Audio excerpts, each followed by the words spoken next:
Hey everybody, welcome back to our History of Video Gaming podcast. Today we are entering into our last episode of what we're calling the early history section. And here with me, as always, I got Ben. How are you doing, Ben? I'm doing great. How are you, Wes? I'm doing pretty good. So what kind of games you been playing recently? So lately I've been playing a lot of Assassin's Creed. Basically, for those of you who don't know, the Notre Dame Cathedral in France burnt down recently. Very sad by that. But Ubisoft allowed everybody to get Assassin's Creed Unity for free because they replicated that cathedral at a 1-to-1 scale ratio in the game, which has been awesome. So I've never been to Notre Dame, but at least I was able to get to play it in the game, and the game itself, pretty good. I've just been, murdering a bunch of people with a hidden blade, and that's basically all I wanted to do. Yeah, and supporting a cause while you're at it. Yeah, it's a neat way for them to, obviously it's great publicity for them too, but a neat way to tie into something and try to say, hey, look, we're helping out, help people remember it, that sort of thing. Yeah, definitely a really great PR move by them, because, the game's probably, 5 years old by now, 6 years old. Probably, yeah. So they're probably not getting, nobody was buying that game anymore. Right, yeah. They're not losing much on sales. All they're doing is bringing in people who are like, hey, look, Assassin's Creed, cool. Yeah, and for someone like me who I've been wanting to play the new Assassin's Creed game, but I've been holding off because I don't think my computer can take it, and also I'm worried about all the sort of microtransactions and stuff in those games. Yeah. But with Unity, it's free, so if there's microtransactions, I kind of just think about it like I got a free-to-play game, Yeah. And the microtransactions in it aren't bad right now, so we'll see. We'll see how Endgame goes, but it's pretty good. I think when I first started playing, I didn't realize how slow the combat was compared to what I had remembered from it, because I haven't played Assassin's Creed in a long time, probably since Brotherhood. And I kind of was thinking it was kind of fast-paced like the Batman games, right? Yeah. But it's a lot slower than that. This game is a lot slower than that, at least. Yeah. So. I feel like the first and second, which are the only ones I've ever played somehow, were pretty fast, and it reminded me a lot of the Batman thing just because it's always the wait for the counter. Yeah. That's what I remember. And I remember fighting large groups of enemies, maybe 10, 15 people. But in this game, it's really more 4 or 5. And then any more than that, and they pull out a gun and insta-kill you. So it's okay. It definitely has its janky moments. Yeah. And the story is all over the place, but... Well, that's just Assassin's Creed, I think. Yeah. Every time it brings me back to the present day for that part, I'm like, what am I doing here? Just get me back in France. That's where the story is. I don't care about this dude sitting in this chamber. Yeah. So, but it does a pretty good job of keeping you out of that. So I've been enjoying it. What have you been playing, Wes? I somehow, for maybe the first time ever, I'm still playing the same thing that I was a week ago. Been doing lots of Enter the Gungeon. You've been getting farther? Yes, yeah. I have to, for anybody who's listening who's played the game, they'll know that this isn't very far, but I just beat the Dragon for the first time, which is the first end boss, and then of course you unlock different bosses and different endings and stuff like that. Oh, cool. But yeah, I've been loving it. The synergies and all the crazy stuff you can do when you get a bunch of guns that work together is really fun. Yeah, I was watching our friend Joe play it the other night, and I didn't realize how kind of narrative driven it was. It felt kind of he had that guy to take him to the next level, and it was he needs this stuff, and it was, I don't know, I thought it would be more sort of random. Yeah, a lot of it is too, but there's people that you can kind of choose to interact with that give you those sort of story things. I think the guy he might have been talking to is gives you shortcuts to new levels and stuff like that. Oh, okay. So there's lots of goals you can work towards outside of each run, which is really fun. Yeah, that sounds cool. Yeah. So I've just been doing that a lot, loving it, and trying to get better at it. Yeah, that sounds cool though. Before we get into the timeline, like always, we've got a special topic to talk about this week, And for this week, I want to talk to you a little bit about what kind of, I guess you can call it, console all these early games have been played on. So the console is called mainframe, or a mainframe computer, and it's kind of different from the personal computers that we have today. Interestingly enough, mainframe computers are still around. They're mainly very, very large, bulky machines used for like mass, like data transfer, or record keeping, like the census uses it, or banks would use it to keep track of like hundreds of thousands of transactions that go on every second of every day. So they're kind of more data driven, which makes sense because the early video games were on machines that were like there to do math. Like that's what computers were at the beginning. So it makes sense that they're on sort of these data driven pieces of hardware. In addition to that, mainframe computers are usually very large. So these early video games were on pieces of hardware that literally could not be moved. Like they weighed hundreds of pounds. Yeah, one of the things I was researching, I'll talk about a little bit later, but they called it a microcomputer, and I looked at this thing and it's like a story high, but it was micro compared to whatever the mainframe computers were. Yeah, and the mainframe computers were also extremely expensive. So that's why in the beginning of early video gaming history, all the video games were developed at like universities or research institutes, because those were the only people that could have them or could afford them. And also, back before like the 1970s, there was no internet. So all these games were developed on their one computer in like the science lab at MIT or whatever, and it didn't move from there. Everybody had to play it just on that one computer. That would slowly change with like programming languages becoming more universal. So our basic simulation games that we talked about last time a little bit, they were on multiple computers, but still all those computers had to be like, the source code had to be like hand delivered to somebody. So it wasn't easy to distribute games or have the general public play them. The other thing I wanted to quickly talk about is analog versus digital computing, because our very first games, Birdie in the Brain and Nimrod, were on analog computers. And I was like, well, what does that mean? Basically, analog is like if you want to represent a number on a computer, analog would be like, if you want to do the number 7, you give the computer 7 volts of electricity, and it calculates that, and it knows, okay, it's a 7. If you want to do 2, it's like 2 volts of electricity. It doesn't have to be electricity. It could be like pounds of pressure on a piston, or different things, but it was some sort of physical action that was happening to make the process run. Whereas digital, it's technically like symbolic in how it represents things. So a good example would be like binary. Like the number 7 in binary is like just a bunch of zeros and ones. It's not a number 7, and those zeros and ones represent things turning off and on. So there's sort of like symbolic, and that's kind of, if you hear us talk about, I know we've talked about like digital when it comes to graphics in the past, and what we mean by that is like the early games like Birdie in the Brain, like there was a physical sheet or cutout that had the X's and O's on that machine. So if you saw an X, that's because there was an X there, and you could grab that X and pull it out of the machine. But something like Mouse in the Maze, it wasn't a real mouse in the computer.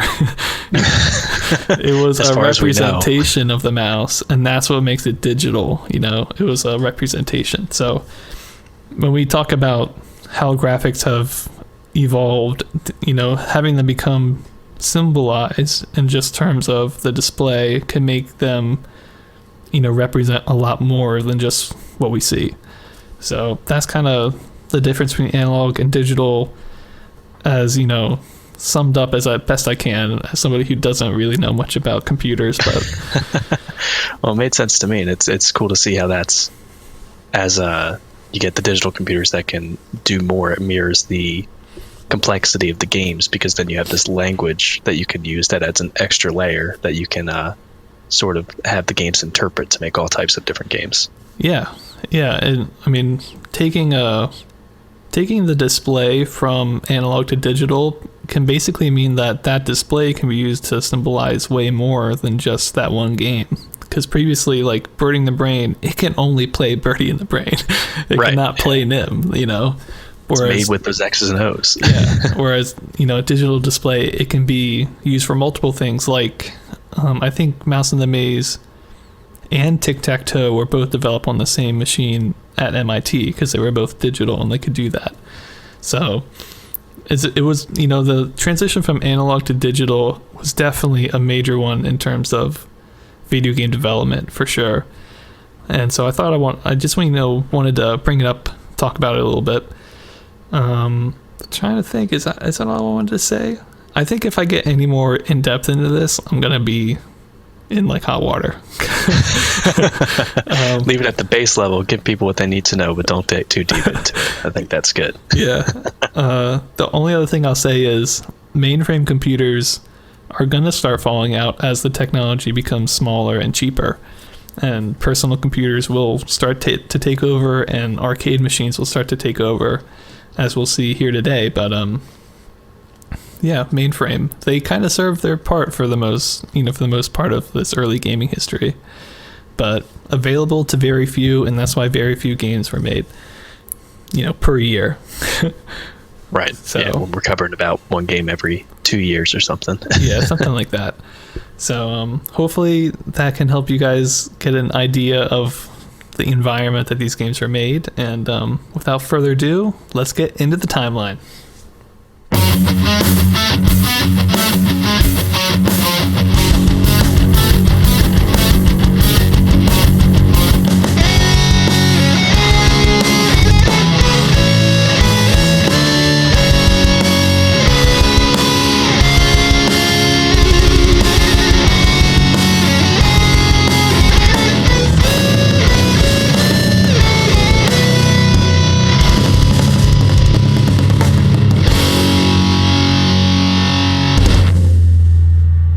Welcome back, everybody, and let's get started with the timeline that we have for today's episode. The first one we have is one of our honorable mentions, and it's called Space Travel. It was made in 1969, and it's a 2D flight simulator. It had moving graphics, and it went to spark the creation of the Unix operating system. But it wasn't ever distributed to the public, and the original game has been lost, so that's why we weren't able to play this one.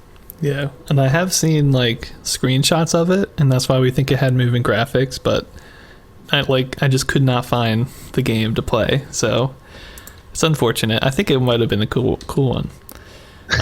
So after that, we've got Lunar Landing, another space game. I think space is going to be a theme for today, but this was a text-based game about trying to land a rocket on the moon, and it uses the mechanics of like thruster and fuel management. So it was another sort of resource management game. Looked incredibly complicated, and I think we have enough of that on today's menu. So let's go right into your first full game, Wes. Yeah, sure. So speaking of complicated text games, we have Highnoon, which was in 1970, and it's a sort of Western shootout themed text game. And like some of the other games that we had been talking about earlier, this was developed with the BASIC programming language, and it was played on a mainframe computer. And one thing I thought was interesting about this one is that it was actually made by a high school student in New York named Christopher Galo. So, but previously we've been seeing all these universities making games, but it's pretty cool that younger audience getting into it, and I would assume that. Yeah, that younger audience definitely likes Western games. That's what I'm learning. So we're going to be more to see, I'm sure. Yeah.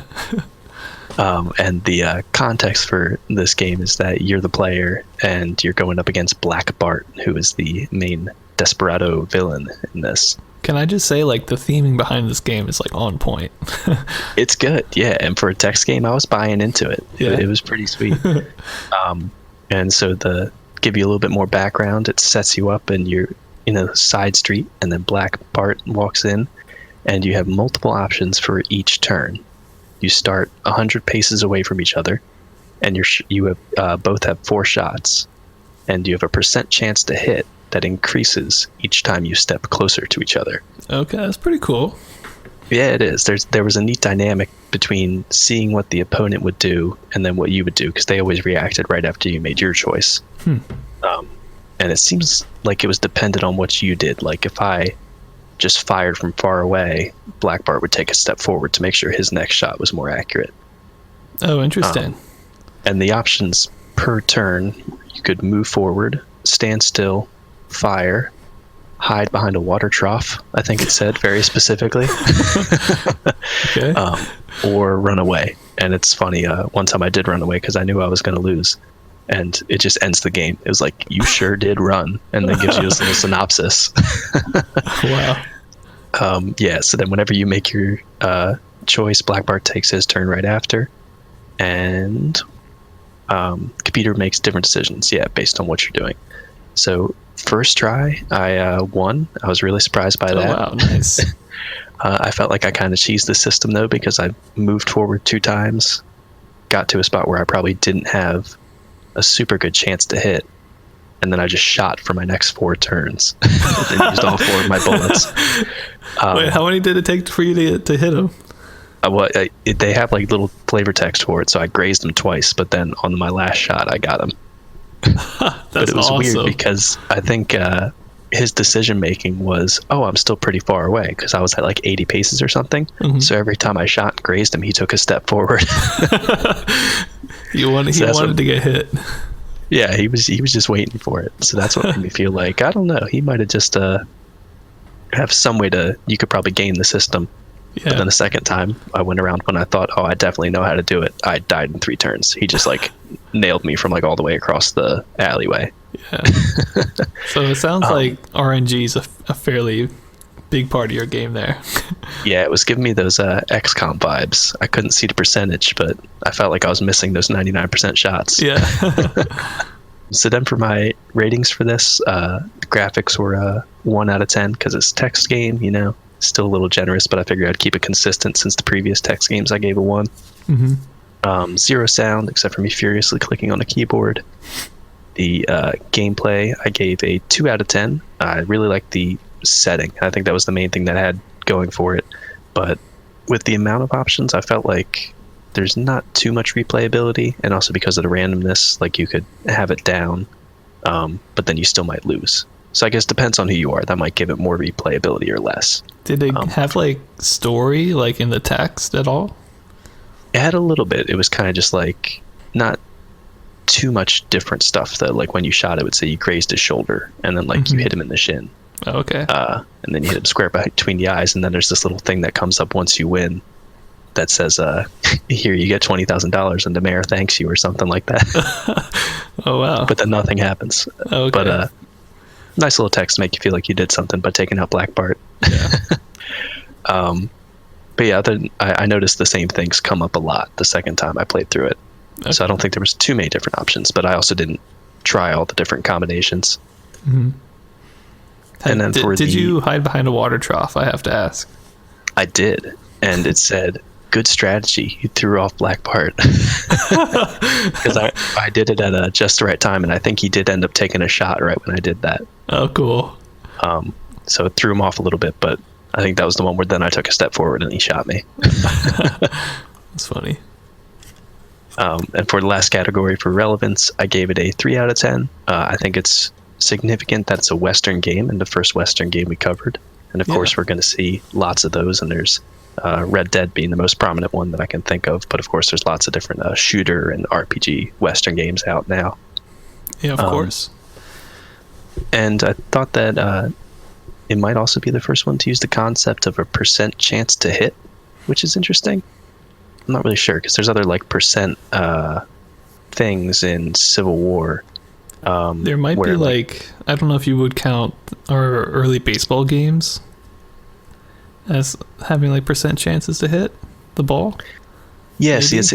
I don't know. I didn't want to say it definitively because I'm not too sure how it calculated it.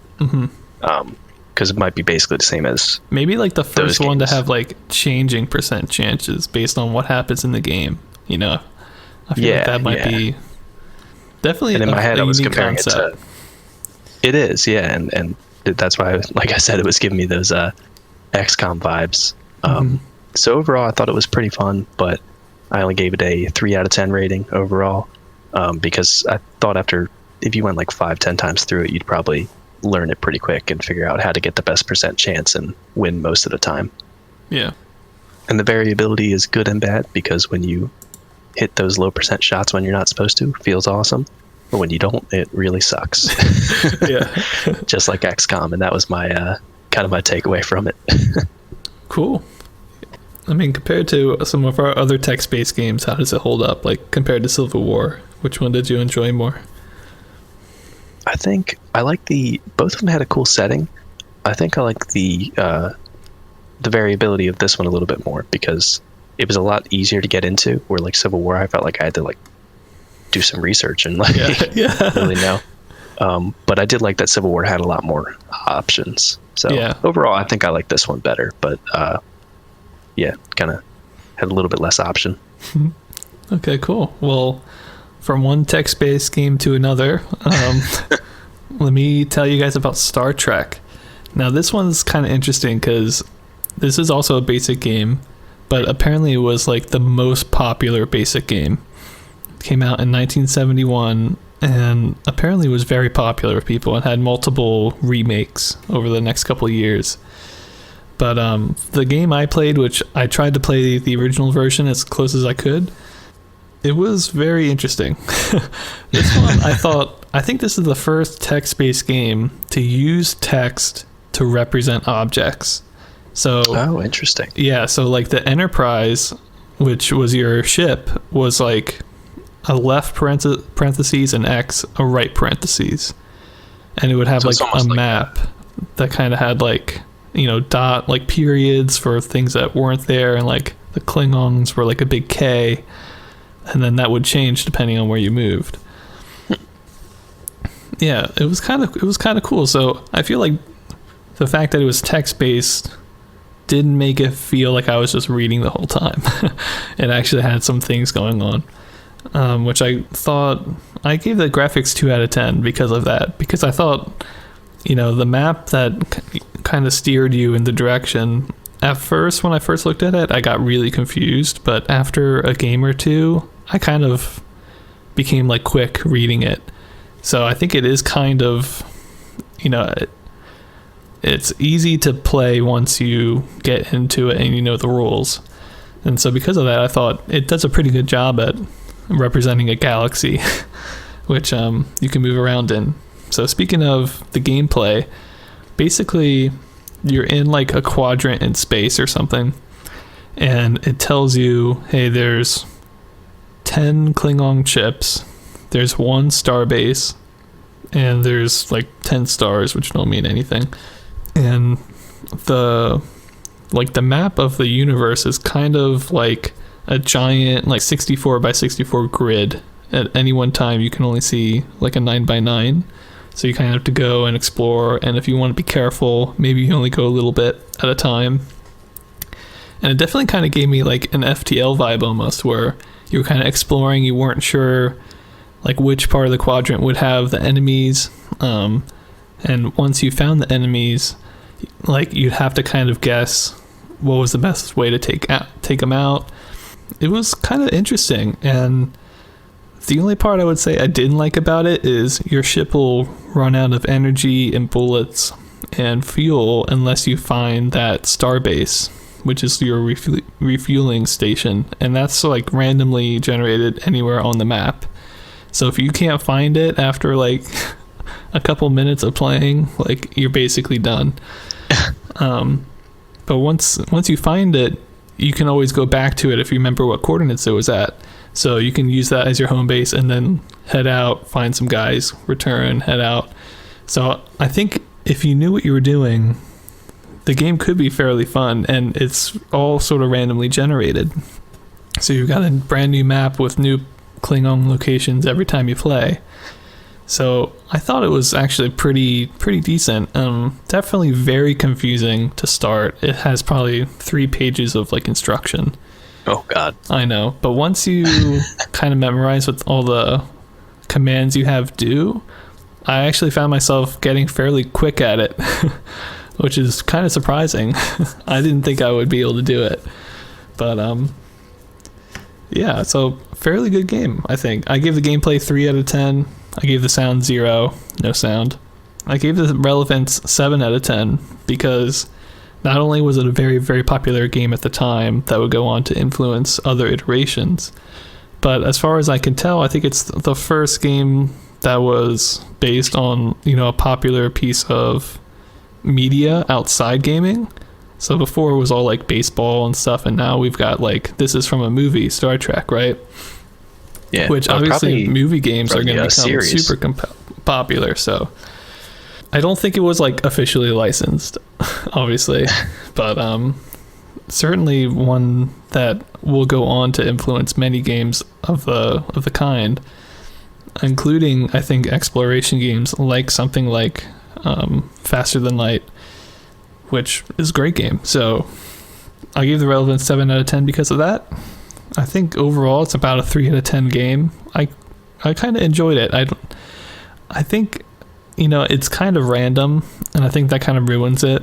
And the actual commands that you have are kind of not user friendly, and also kind of repetitive game to game. Like, you're kind of just wandering around a giant empty space, universe, and there's nothing in it, and then you might find like a Klingon, and if you find 2, you're dead. So it was definitely a very interesting game. I had a lot of fun with it compared to the last text-based game that I played. It was way better. The only downside of this game was the install. Oh my god, Wes. So I could not, there's no emulator for Star Trek 71. There is original source code for C++. So I had to download Microsoft Visual Studio, which luckily is free, but it's something people use to program. And then I had to import the code, and then I had to go to the debug console, and that's how you play the game. Oh yeah. Yikes. Yeah, and Microsoft Visual Studio is 30 gigabytes. So I downloaded 30 gigabytes of this software just to play Star Trek, which was a 5 megabyte download or something. And if even, I bet. Yeah, and if that wasn't bad enough, I had the game open, minimized in the background, and I loaded up Assassin's Creed, and it blue screened my computer. So, be warned, people. It's a good game, but I don't know if it's worth it. Yikes. Yeah, maybe that's a lot if of you're trials just to play some Star Trek. Yeah, maybe if you're a techie guy out there, you can make a little launcher for us. That would be very helpful. But yeah, so be careful. If you're not playing the game, close it, or else you're risking everything. I think that's all I have for Star Trek. If you want to move on, Wes. Yeah, absolutely. I was just going to say cool to see Star Trek in a game this early, because that's such a cultural phenomenon leading to all the space themed media, whether it's movies or TV shows or video games that are going to be coming later. Oh yeah, and even I remember just a couple of years ago, Star Trek VR was really big, So yeah, that's right. That license is still around and kicking butt when it wants to. Yeah. So the next one that we had is another baseball one, I think just called Baseball, in 1971. And it was actually the first of our baseball games that we've covered that allows you to make decisions during the game as it was unfolding, because a lot of the ones before, or I think the only one we covered before, you pick the roster and then it just says, okay, this is how the game went. Yeah. And this was a text-based one, and it was created by Don Dayglow, I think is how you say the name. But this is just another one that we didn't play, and it's on our honorable mentions list. Yep. And then moving on to another one I did get to play, which is pretty much a new version of Space War, was a Galaxy game. And Galaxy game was in November of 1971 when it was made. And one of the big things about this one, it was the first one that had sort of an arcade cabinet, and it was coin operated. So if you wanted to play a game, it was 10 cents per game or 25 cents for 3. Oh, cool. And it was basically just a recreation of Space War. It was when computers were cheaper, which at this time meant $20,000. I read that and I was like, oh yeah, wow. How much did the mainframe computers cost? That they're like, all right, $20,000 for a Space War game. It's a bargain. Yeah. And they put this in the Student Union building at Stanford University. And apparently it had people lining up to play it. I don't know if it actually made a ton of money, but it seemed to be very popular with the students at Stanford. And it was run on a smaller version of the PDP-1 that we talked about earlier. It was the PDP-11 that they ran this on. Oh, cool. So kind of like a small mainframe computer running it. I think so, yeah. I think this was just like the 11th iteration of that computer, and they called this one a microcomputer, but because I don't know a ton about it, I didn't look too much into about what that means. It's a smaller PDP-1, right? Right, exactly. And they were able to put it in the Student Union building. That's all we need to know. Yeah. And for the gameplay of it, it's same thing as Space War. It's two ships fighting each other, and there's a singularity in the middle. But a neat thing about this one is that it gave you options before you started the game, where you could either not have the singularity, which they actually call sun in the option or in the options menu. Okay. So you can not have that in the middle, pulling you guys to center, so you can make it just a blank field where you're flying around. And then I think you can also change the game speed to make it slower or maybe faster if you wanted to.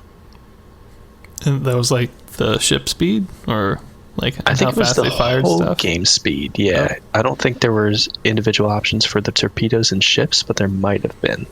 But it was all affected by it. It wasn't just like Yeah. shooting faster or something. No. As far as I could see, I played a little bit, but I didn't get a chance to mess around with those settings. But in the videos I saw, when they slowed it down, it looked like it was the whole game that was slowed. Cool. Interesting. And then, so for the ratings that I had for the graphics, I gave it a 2 out of 10. It was pretty much the same as Space War. It had two ships that were a little bit different, and they had a little bit more detail. They weren't the wedge and the needle. They were two, kind of looked like when you imagine like a space shuttle and the rocket that they used to launch it up, two that looked pretty similar to that. Okay, cool. Nice. Yeah, to vary it up a little bit, and they had one that was filled and one that was unfilled, so you could tell which was which. But the only weird thing, and I couldn't tell if this was the emulator or not, is that the torpedoes were like really hard to see. They just looked like a tiny moving star, and I got lost whenever I was shooting. This game's multiplayer only again, is that right? It is, yes, yeah. So the AI just kind of sits there and spins in circles. Or, well, there is no AI. So the other ship sits there and spins in circles if you don't do anything. So then that's for the gameplay. I gave it a 3 out of 10 because it has the cool concept, but definitely it's better as multiplayer. So for my experience, it was just kind of like, yeah, play it for a little bit. Figuring out the controls to play both players at the same time wasn't really worth it. But I can see how it would have been really fun to play at the time, especially if you were playing with somebody, one of your buds at college. Yeah. And then for the sound, I gave it a 0 out of 10. Of course, not many games with sound right now. But for the relevance, I gave it a 7 out of 10 because it was hugely popular at Stanford, or at least that's what a lot of people said. And it was the first one that charged to have people play it. So it's kind of showing that there's interest in a commercial video game market. And also, I think it's one of the first ones I played, at least, that gives you different options that you can set before you start the game, which I thought was cool because, of course, that's going to be in everything once you get to the modern games. Right. And then for the overall rating for this one, I just gave it a 4 out of 10. It's super relevant, but it's not really much different than Space War. Pretty much the same thing. And like I was saying, for me, it wasn't as good because it's definitely something where it shines the most when you're playing it multiplayer. Right. Very cool, though. First, I feel like it's the first game to be like removed from the research, laboratory, and now it's like the public can see, Right, yeah, it's meant for them. Showing that there is interest in games and saying like, hey, we're going to put this here so people can play it. It's cool that it's one of the first things that's really doing that. Yeah. So my next game is Computer Space. And before anybody says anything, I know it's kind of contentious as to which one came out first, Galaxy Game or Computer Space. but Space War definitely came out in December 71 after Galaxy Game. So I just want to say that. So yeah, I did Computer Space, and that is also more or less a recreation of Space War. So we've got two different people basically at the same time being like, hey, Space War was good, let me just rip that off. But this one was a little different. I didn't know Galaxy Game would be so similar to Space War, but Computer Space is a little different. So it's single player for the original game at least, and there's two AI ships that are kind of grouped together in a way, and they will fire back at you. So your goal is to try to kill the AI ships as many times as you can without being destroyed. There's no singularity, so you don't have to worry about that. And the missiles, whenever like you move like your ship to the right, the missile that you shot will also go to the right. So you have kind of a homing missile in a way if you do it right, but it's very complicated because you'll like be watching your missile trying to like do this like big loop around to kill the enemy, and then you're gonna like accidentally put your ship right into the enemy's missile because you're not paying attention. Oh, so you can kind of control both at the same time? Yeah, you can't do them individual. So if your ship goes right, then your missile goes right. So sometimes you'll like shoot and like see a missile come out, you have to like turn left, and it's like, okay, my shot is off now, and you missed it. Huh, interesting. Yeah, very interesting. The game is definitely very difficult. I played the game a couple times, and I want to say I killed the opposing ships maybe 5 to 10 times, and I got killed probably 30-40 times. And I'd say a fair amount of the kills I got were because we both collided and we both died. Hey man, whatever counts. Yeah, you each get a point for that. But this was also an arcade game, and unlike Galaxy Game, it was commercially sold, so it wasn't just put in one place and that was it. This actually, they made like thousands of these over time. So I think it started in California, and for the most part it kind of just stayed in California, but the people behind the game were a company called Nutting Associates, which we know them because they made Computer Quiz from last episode. So this is their first like real game though, but again, an arcade machine game that they tried to sell to local arcades and pinball bars and stuff. So it was very interesting because this is the first game that we've ever covered that has been attempted to be commercially sold. It was very expensive. People disagree with whether or not it was a commercial success. It definitely sold a fair amount of units, but I want to say it probably broke even in the end just because everything was so expensive. But it was definitely good enough for the makers of it to go off and form their own company, which we will talk about and look into in a future episode. But definitely there are going to be a couple developers we're going to be looking out for, we'll say. So getting into the game, the gameplay I thought was a 2 out of 10. It's fairly good. I mean, compared to the last game that wasn't a text-based game that I played was, I think, Mouse in the Maze. Yeah, it looks like it. Which was 12 years before Computer Space, so it's been a long time for me. This is definitely an upgrade. I'll just say that. Moving graphics, the ships look nice. The enemy ships are actually like UFO saucer looking things. Oh wow. Yeah, the missile is just basically a dot, but I could definitely tell like what the dot was. It wasn't blending into the background. And I think it had like a little bit of a light trail on it, and that's kind of helped with that. So I thought graphics was also a 2 because of that. The sound. Now this is something that we had to talk about because at first, when I was first researching this game, all the none of my sources mentioned that it had sound. However, when I played the emulator version of it, it did have sound.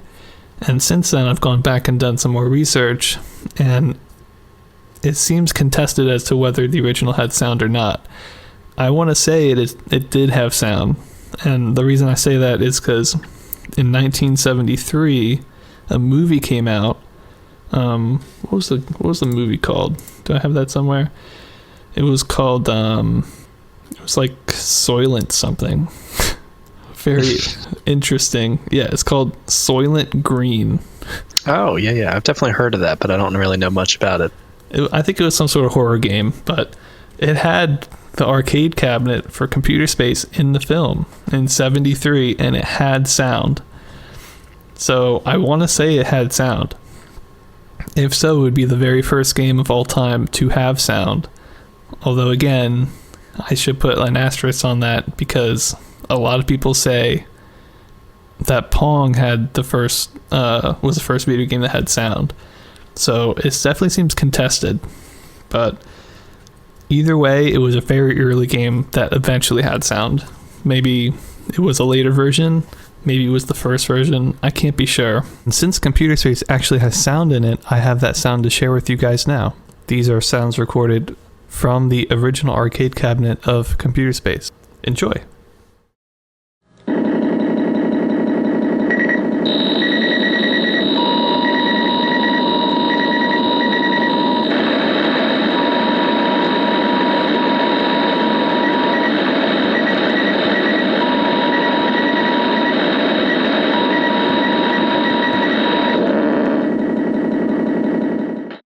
Because of all these things, I think Computer Space is an easy 9 out of 10 when it comes to relevance. Not only was it the first commercially sold video game, it was also the first game that maybe had sound. It also was the first successful game, really, for a developer that would go on to make Pong, which we will talk about later, and go on to form Atari. So this is definitely a turning point when it comes to the video gaming industry. In fact, Computer Space is usually marked as the start of the commercial video game industry, like this game. So if there's any game that deserves a 10, it's probably this one, but I'm going to wait for a little bit later for that 10. I've got another game in mind.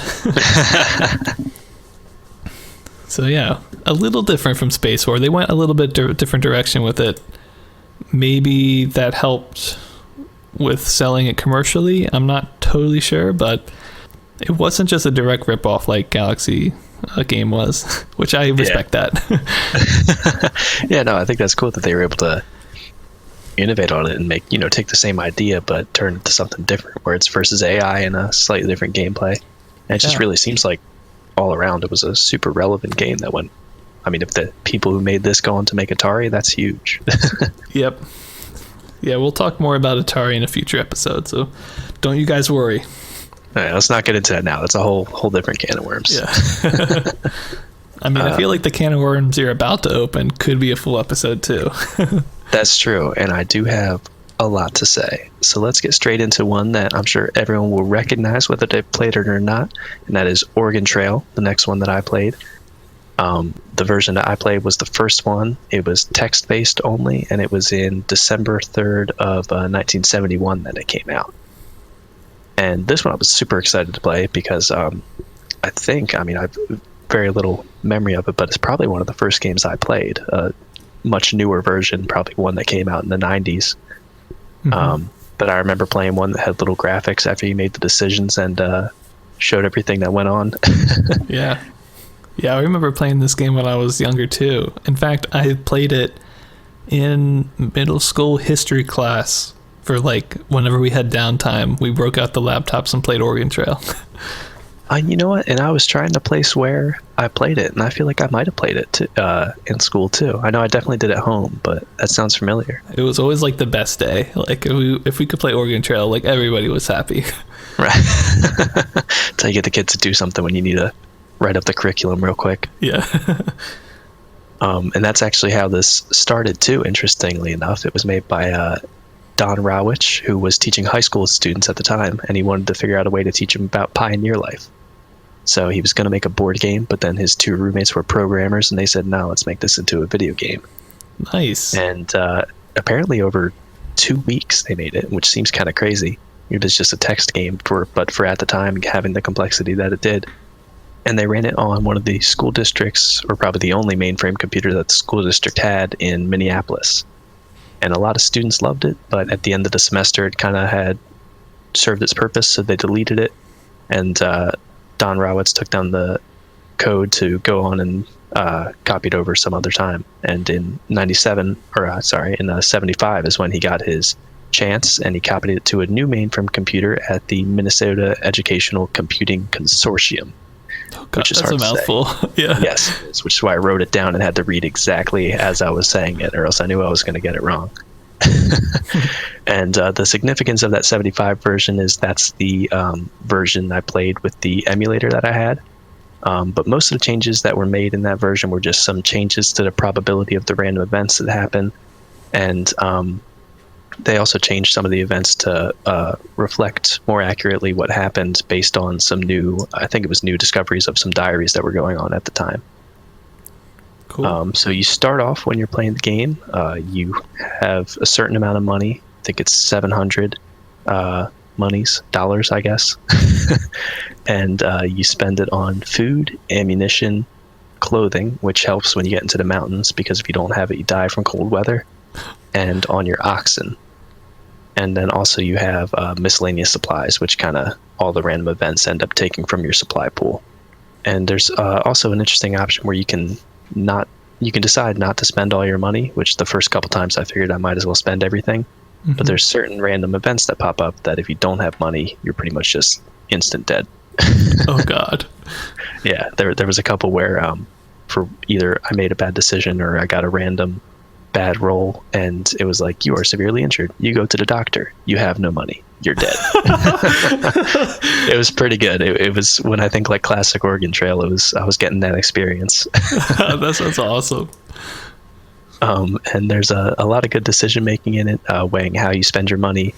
I did end up winning one, which really surprised me. Oh, wow. So I never did that with the old one. I know, yeah, I'm sure I never did either. But I think I had a decent strategy of how to spend my money, just fairly evenly. And there's just a whole bunch of different factors that I think each turn you decide how well you get to eat, and that takes from your food pool, and the sickness that either you or your family come down with is determined on how well you eat, and also random events. And a bunch of stuff can happen. There's attackers that can just randomly show up, and your wagon can get damaged as you're going through the mountains. It was a whole litany of things, and I'm sure I didn't even cover all of them, but I ended up going through it 3 times, so I felt like I got a pretty good idea. Nice. I mean, how long were the games usually? I want to say probably like 5-10 minutes. I was trying to go through it pretty fast, but the one that I won probably took me about 10 minutes. But it was quick enough that I felt like, I wanted to keep going through it. Part of it's just because it's Oregon Trail, so I wanted to get the full experience since I knew the name. Oh, yeah, for sure. But yeah, definitely, it moves along. It felt like it moved along pretty well compared to some of the other text games that I've played.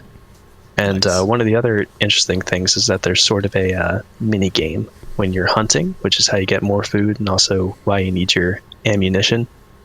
Mm-hmm. And it seems crazy to me, but I think this actually was in the original game. Depending on how fast you typed bang and then hit entered, when you were supposed to type bang to shoot the bison, it gave you better odds to actually kill it. Really? That sounds awesome.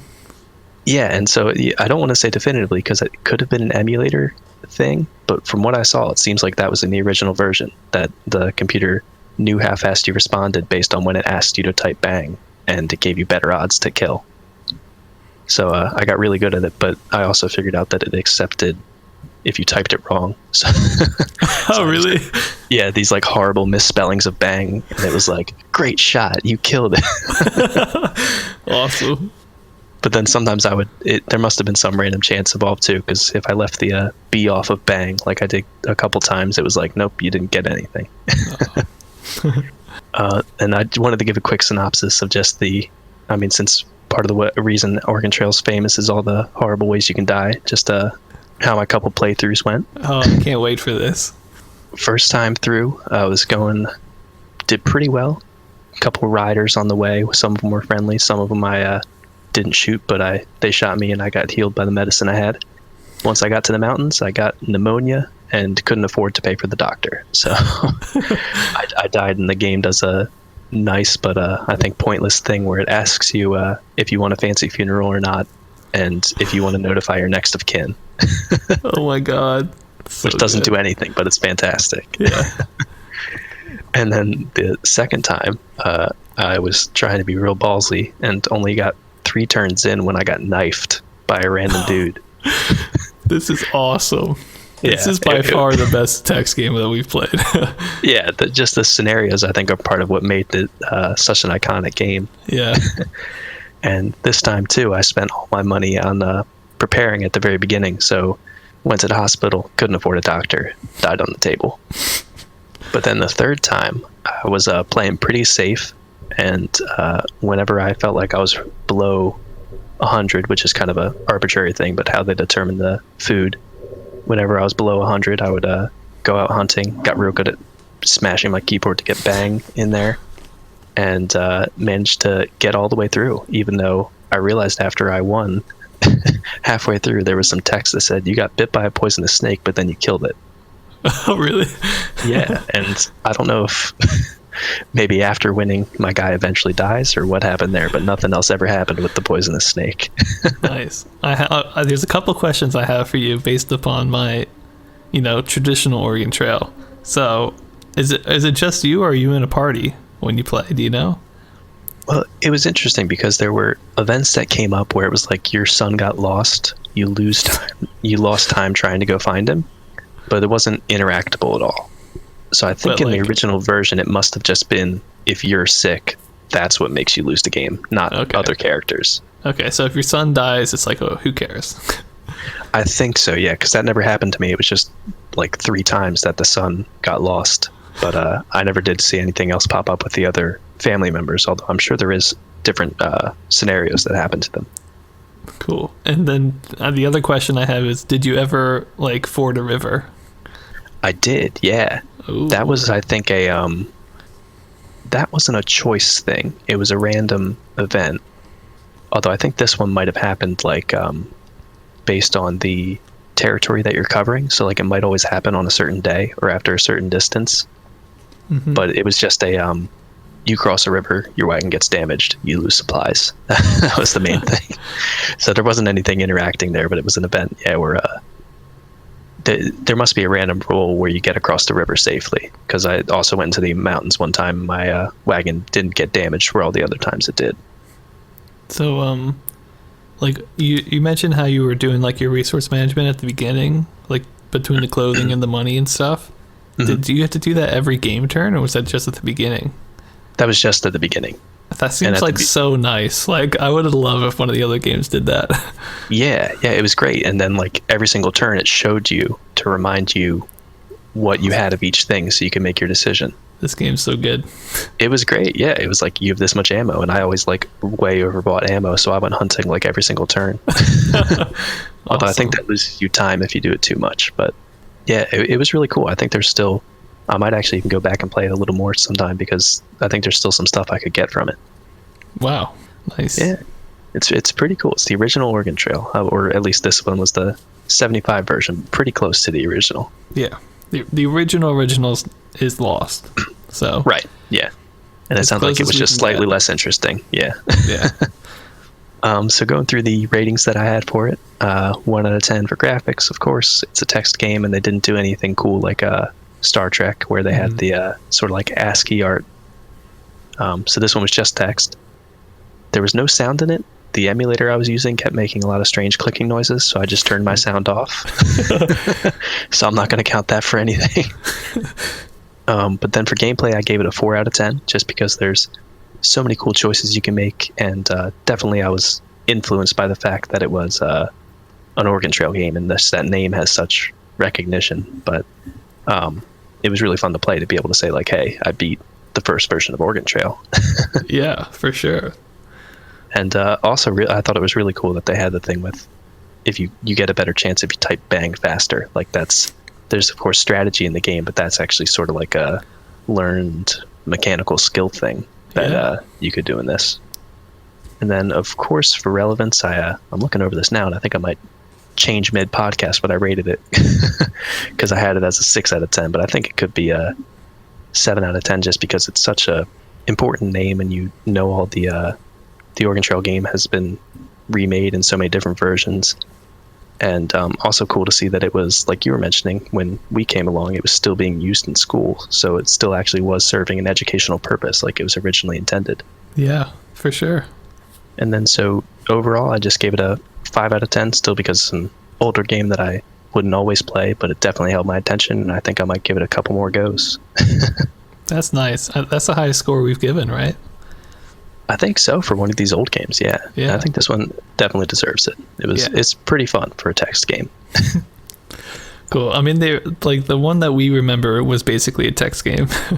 It was, yeah. I think it just like showed a picture after you did something, right? Yeah. And also, what was do you remember what that did you ever play that Oregon Trail game that came out like a year or two ago? It's like an indie game and everything was like on drugs. Oh yeah, because it's actually like it's like a dodging sort of game, right? Like you move the thing up and down and you can like jump over stuff. Yeah. So I never ended up playing that one, but I know what you're talking about. Oregon Trail is like still like, it's big, you know? Everybody knows Oregon Trail. Yeah, there's even something which I'm sure is loosely based off it called Death Road to Canada, which has you drive in a car to Canada to escape the zombie apocalypse, but you're doing resource management along the way. Nice. I definitely gotta play that when we get there. That's good, and it actually does have some zombie punching mechanics in it. So nice. That's all I want. All right, let's finish off the podcast. We've got 2 more honorable mentions. First of all, we've got Star Trek back in the timeline. It's been a full like year, and now we're in 1972. Star Trek is back. This time it's by Don Daglow, who you guys remember because we just talked about him. He made Baseball a year before. This is another text-based Star Trek game. I remember when I was researching it that Don Daglow was like, this is the most popular one, like this is the one, and I'm like, no, it's definitely the other one. Like I was looking into it, like nobody remembers your game, dude. So there's no emulation available for this game. It's been lost. So the 1971 version, definitely the definitive version. I think they're kind of similar, but I think Don Daglow's was more of the traditional resource management and text-based in the full sense of the word kind of game. Don Daglow, even though he came up twice in today's episode, he would go on to stop making games in the future, so he's not that important. Oh, really? I thought we were gonna find out that maybe he's currently the CEO of Blizzard or something. But. No, unfortunately.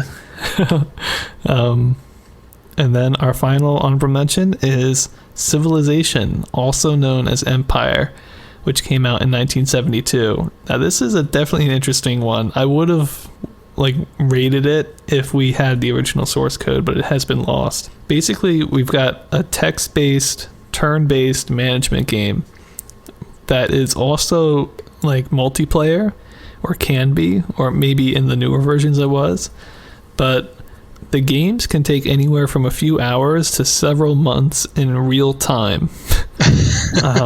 It kind of reminds me of one of those mobile phone games. I know I was playing one in college with US that you had your little town and you could try to expand and kick other people out of their territories or something like that. Oh yeah, like a Clash of Clans kind of thing. Or yeah, it was kind of like one of those games. And so because of that, you would have to wait literal months to build up your forces to knock out your neighbor or something like that.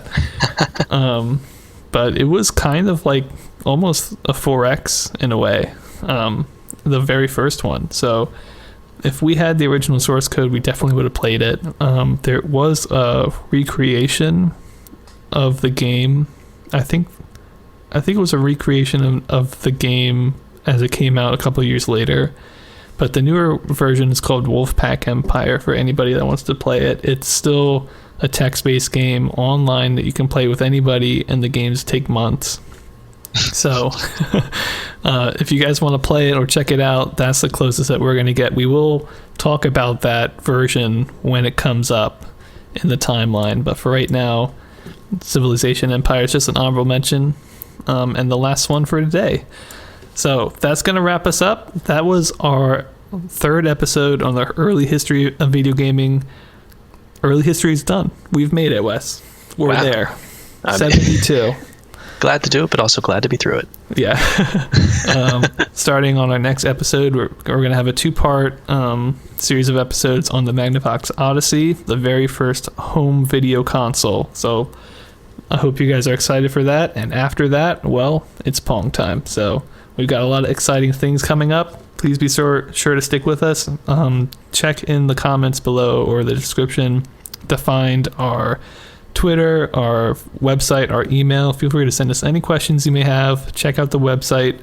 I've started working on it. It's basically just the podcast, but written out and with more info and some links so you guys can see what we're doing and get a better view of the timeline as it's happening. So, with no further ado, I guess we'll see you guys next time. All right. See you guys next time.